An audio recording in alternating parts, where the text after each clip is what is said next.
গুম হওয়া ব্যক্তিদের দ্রুত সন্ধান চান স্বজনরা। 15 বছরে গুমের সঙ্গে জড়িতদের সর্বোচ্চ শাস্তি নিশ্চিতের দাবি।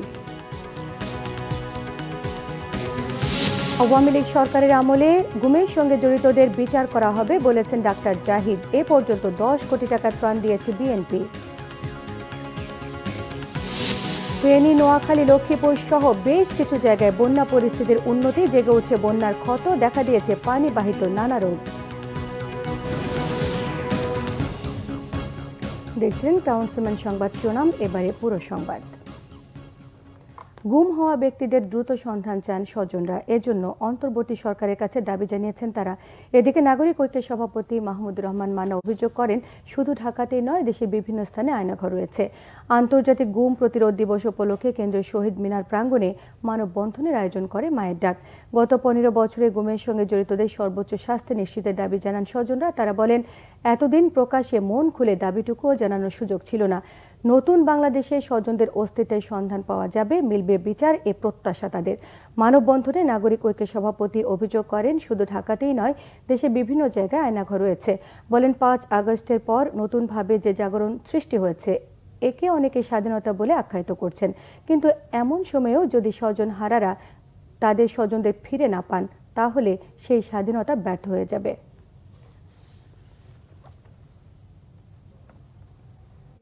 উন্নত বাংলাদেশ গড়তে চাইছি, নতুন বাংলাদেশ গড়তে চাইছি, এই সমস্ত মানুষকেও যাতে আমরা সেই বাংলাদেশের অন্তর্গত করতে পারি, সেটাই আমাদের আজকের শপথ। গুম প্রতিরোধ দিবসে নিশ্চয়ই এখন গুম প্রতিরোধ ঠিক বলবো না, কিন্তু এই ধরনের ঘটনা যেন আর না ঘটতে পারে তার জন্য যেমন সজাগ থাকবো।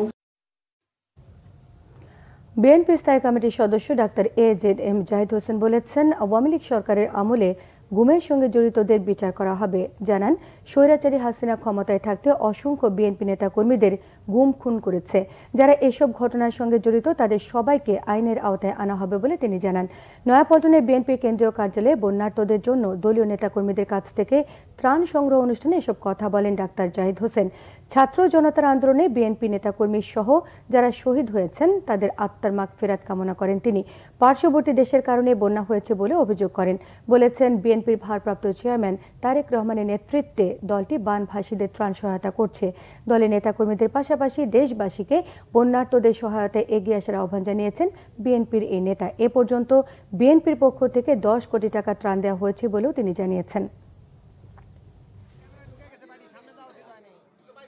ভারপ্রাপ্ত চেয়ারম্যান দেশনায়ক জনাব তারেক রহমান আজকে বিএনপির নেতৃত্ব দিচ্ছেন, শুধু নয়, এদেশের মানুষের ভোটাধিকার পুনরুদ্ধার, গণতন্ত্র পুনরুদ্ধারের নেতৃত্ব দিচ্ছেন এবং সেই সাথে এই বানভাসী মানুষের পাশে দাঁড়ানোর জন্য বাংলাদেশ জাতীয়তাবাদী দল তার সকল অঙ্গ সহযোগী সংগঠনের কেন্দ্রীয় এবং জেলা পর্যায়ে, উপজেলা পর্যায়ে, পৌরসভা পর্যায়ে অর্থাৎ প্রতিটি ইউনিটকে এই ত্রাণ কার্যক্রমে অংশগ্রহণ করার জন্য সুনির্দিষ্ট দিক নির্দেশনা দিচ্ছেন। ফেনী, নোয়াখালী, লক্ষ্মীপুর সহ বেশ কিছু জায়গায় বন্যা পরিস্থিতির উন্নতি হয়েছে। স্পষ্ট হয়ে উঠছে বন্যার ক্ষয়ক্ষতির চিহ্ন। চলছে বানভাসী মানুষের স্বাভাবিক জীবনে ফেরার লড়াই। পানিবাহিত নানা রোগে ভুগছেন দুর্গতরা। প্রতিনিধিদের পাঠানো তথ্য ছবিতে থাকছে ডেস্ক রিপোর্ট। পানি নামতে থাকায় চারদিকে স্পষ্ট হয়ে উঠেছে বন্যার ক্ষয়ক্ষতির চিহ্ন। ফেনী সদর উপজেলার 12টি ইউনিয়নে বানের পানি নামছে। নষ্ট হয়ে গেছে রাস্তাঘাট, ভেঙে গেছে অসংখ্য কাঁচা ঘরবাড়ি। বাসস্থান বসবাসের অনুপযোগী হওয়ায় এখনো বিভিন্ন আশ্রয় কেন্দ্রে আছেন বানভাসীরা। সব হারিয়ে নিঃস্ব মানুষ।